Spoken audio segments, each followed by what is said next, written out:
A very good morning, dear students. Welcome to your GK class. Today we will study the chapter The Wind of Change. So open your book at page number 22. Students as you know कि हमारी जो country है उसमें बहुत सारे great people हुए हैं। So no society is perfect. कोई भी सोसाइटी परफेक्ट नहीं होती है। हर सोसाइटी में कुछ अच्छी गुड चीज़ें होती हैं, गुड ट्रेडिशंस होते हैं और कुछ बैड ट्रेडिशंस होते हैं। तो बहुत लोग होते हैं जो उनके अगेंस्ट बोलते हैं, उनके अगेंस्ट कुछ मूवमेंट्स करते हैं। So it's important to keep working through these changes. ठीक है ना, जो चेंजेस उनके थ्रू हमको वर्क कर, इट्स इम्पॉर्टेंट ताकि हमारी जो सोसाइटी वो परफेक्ट बन सके। So it's important to keep working towards these changes that will make the world around us a better place to live in. ठीक है ना, ये हमको चेंजेस करना बहुत ज़रूरी होता है ताकि जो हमारे अराउंड वर्ल्ड है it could be a better place to live in. जहाँ पर एक रहने के लिए it could be a better place.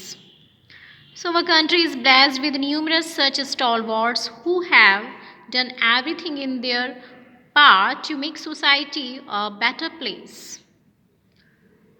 जो हमारी कंट्री इट इज़ ब्लेस्ड, ये बहुत ज़्यादा लकी है कि विट बहुत सारे हमारी इस कंट्री में न्यूमरस सच स्टार वॉर्ड्स हुए हैं। मीन्स स्टार वॉर्ड्स बोलते हैं बेटा जो स्ट्रॉन्ग लॉयल सपोर्टर होते हैं, है ना, जो किसी भी चेंज को लाना चाहते हैं और उसके लिए वो बहुत एफर्ट्स करते हैं। They are strong loyal supporter.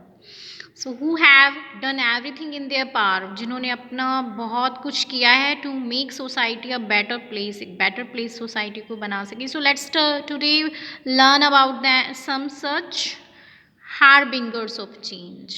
ठीक है, तो आज हम उन हार्बिंगर्स ऑफ चेंज के जो जिन्होंने ये चेंज लाया उनके बारे में स्टडी करते हैं, कैसे उन्होंने ये चेंज किया। कैसे उन्होंने सोसाइटी के लिए बेटर किया।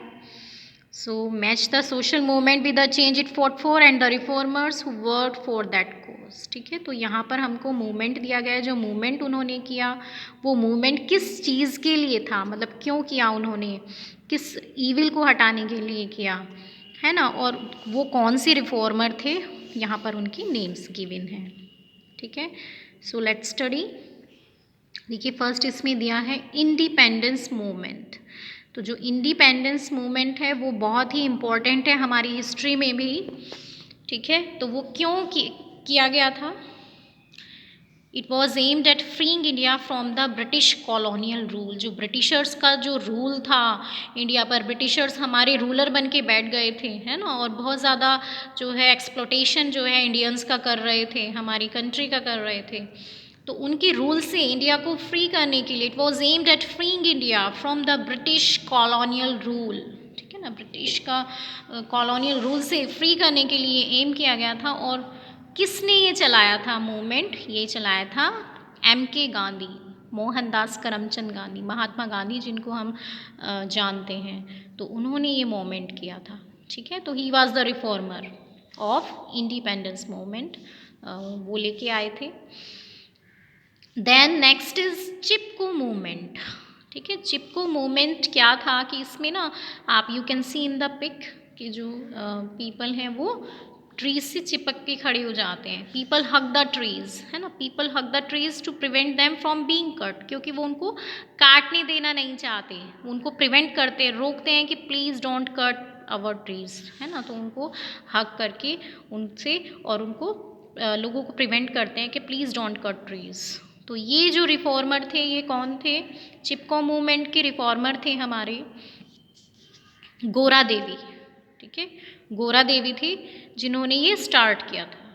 ठीक है, तो ये भी बहुत ही एक इम्पॉर्टेंट मूवमेंट है इंडियन हिस्ट्री में। देन आता है next is anti corruption movement, है ना, इंडिया अगेंस्ट करप्शन। ठीक है, ये भी बहुत ही अच्छा मूवमेंट है। अन्ना हजारे ने ये चलाया था। It was the movement to wipe out corruption in Indian government through introduction of Jan Lokpal bill. ठीक है, जन लोकपाल बिल इसमें लागू करने पर जोर दिया था। और उन्होंने इसको क्यों ये किया था, क्योंकि बहुत ज़्यादा इंडियन गवर्नमेंट में करप्शन के अगेंस्ट ये चलाया गया था। The movement to wipe out, साफ करने के लिए corruption in Indian government through introduction of Jan Lokpal bill. और ये जो चलाया था ये हमारे अन्ना हजारे थे, उनके जो है उन्होंने ये स्टार्ट किया था। Then next is renaissance movement. Renaissance movement जो चलाया गया था, it was aimed at modernising Indian society by eliminating the age old evils traditions of sati, child marriage etcetera. ठीक है, क्या था कि पास्ट टाइम में हमारी जो इंडियन सोसाइटी थी उसमें बहुत सारी जो है ईविल ट्रेडिशंस थी, जैसे सती होना है ना, आफ्टर द डेथ ऑफ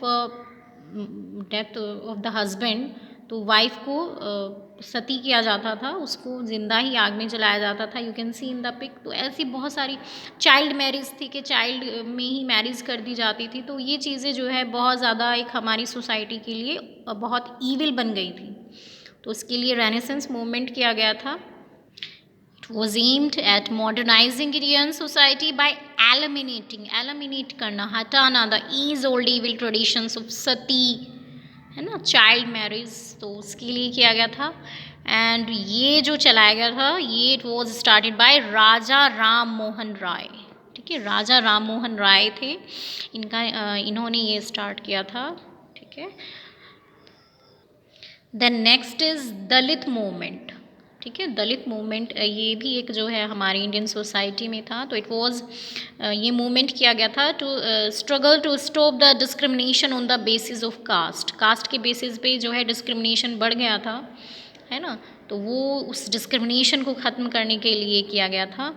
ये किसने, who was the reformer, B R Ambedkar. ठीक है, बी आर अम्बेडकर ने इसको स्टार्ट किया था। B R Ambedkar started it. Next आता है फेमिनिस्ट मूवमेंट। ठीक है, फेमिनिस्ट है ना, हम लोग मतलब पास्ट टाइम में बहुत ज़्यादा डिस्क्रिमिनेशन था मैन और वुमेन में भी। ठीक है, तो it aims at bringing equality among man and women, के जो मैन और वीमेन हैं उनमें इक्वालिटी होनी चाहिए। There should be no discrimination on the basis of this. तो वो फेमिनिस्ट मूवमेंट स्टार्ट किया था। और ये किया था सावित्री बाई फुले। ठीक है, उन्होंने ये फेमिनिस्ट मूवमेंट चलाया था। तो आई होप स्टूडेंट्स इतना आपको समझ में आया है। ठीक है, और कीप लर्निंग स्टूडेंट्स।